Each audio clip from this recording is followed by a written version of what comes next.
शहरातील सुखसोयीत वाढलेल्या एका मुलाची पोस्टिंग अशा ठिकाणी होते जिथे 10 ते 12 दिवस लाईट्स नसतात, राहत्या घरामध्ये विषारी साप घुसतात आणि घर हॉस्पिटल्स पासून 10 ते 12 किलोमीटर लांब. हे आहेत अभिजित वाघमोडे. शहरातच वाढल्यामुळे निसर्गाशी जास्त जवळीकच नव्हती आणि सरकारी नोकरी मिळाल्यानंतर त्यांची पहिलीच पोस्टिंग चंदगड तालुक्यातील एका दुर्गम भागात झाली. तेथील नैसर्गिक आपत्तींना सामोरे गेल्यावर त्यांनी थोड्याच दिवसात आपली सरकारी नोकरी सोडायचा निर्णय घेतला.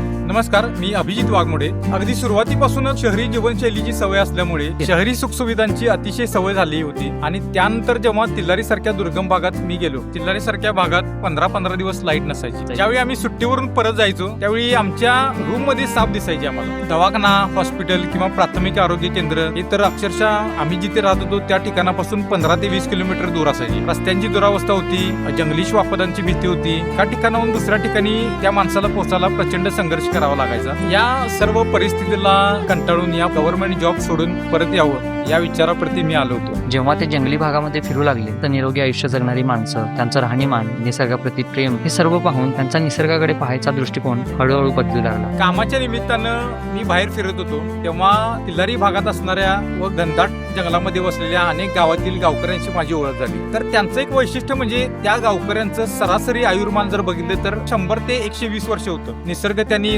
अबाधित राखला होता, निसर्ग जपला होता आणि ह्या लोकांच्याकडे बघूनच मला निसर्गाबद्दल आवड निर्माण झाली. निसर्ग वाचू लागलो, निसर्गाबद्दल अभ्यास करू लागलो, निसर्गात फिरू लागलो. गोष्टींचा एकंदरीत परिणाम असा झाला की जो व्यक्ती एकेकाळी गव्हर्नमेंट जॉब सोडून शहरी भागाकडे परत जाण्याचा विचार करत होता त्या व्यक्तीला असं वाटू लागलं की आपलं पूर्ण जीवन या भागात जावं पण आपला शेवट पण अशाच भागात व्हावा. आणि पूर्वी सापाला घाबरणारा हा माणूस आज विषारी साप सुद्धा सराईतपणे पकडू लागला. मी अगोदर सापाला खूप घाबरत होतो, परंतु तिल्लारी सारख्या ठिकाणी गेल्यावर एवढ्या संख्येत साप बघून एवढी सवय झाली मला की मी स्वतः साप पकडायला शिकलो. तिल्लारी प्रत्येक साप ओळखता आले मला आणि आता मी सराईतपणे कुठलाही साप, विषारी असो बिनविषारी असो, साप पकडून त्यांना सुखरूप अधिवासात सोडतो. तर सापांच्या बद्दल पण इतक्या अंधश्रद्धाने इतकं अज्ञान होतं ना की बऱ्याचदा काय व्हायचं की कुठलाही साप चावलेल्या रुग्णाला दवाखान्यात न नेता देवळात घेऊन जायचं. त्यामुळे आम्ही काय ठरवलं की आपण ज्या ठिकाणी जाऊ त्या ठिकाणी आपण सर्प जनजागृती कार्यशाळा घेऊ. रात्र असू दे, दिवस असू दे, कोणत्याही वेळी जायचं, त्यांना समजावून सांगायचं.